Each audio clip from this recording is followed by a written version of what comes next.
Assalomu alaykum. Va alaykum assalom. Qo'lingizda ikkita paket bor edi shekilli. Ha, pastda qo'shnilarga berdim. Yetim bolalarini ko'zi kulsin dedim-da. Shu yetimlarni ham sizdan boshqa boqadiganlari bormi ekan?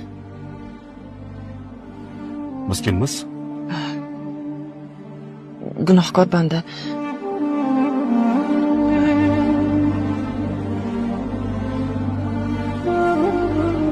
Gaplarimni quloqlaringiz bilan emas, aqlingiz bilan eshiting.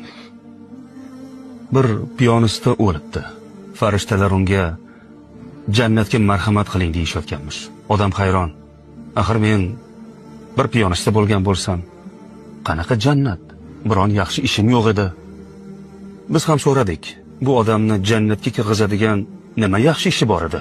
Bizga aytildiki, bir kun rosa ichibsan. Oyoqda tura olmaydigan darajada mast ekansan va yiqilib tushibsan.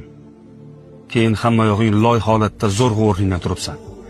Yolg'iz o'tirgan yetim bolaga ko'zing tushibdi. Uni boshini silab, yo'lingda davom etibsan. Odam yig'lab olibdi. Eslayman o'sha paytni. Eslayman-da, lekin maqsadim bolani boshini silash emas edi. Qo'limni loyini artish edi.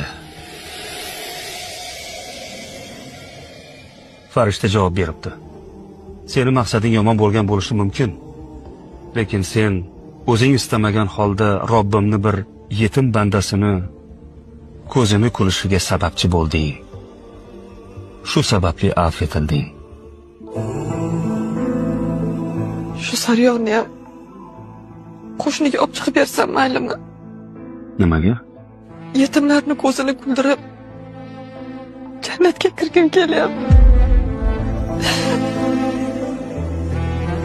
Men ularga hozir sariyog' berdim. Yaxshisiz bu sariyog'dan shirinlik tayyorlab olishing.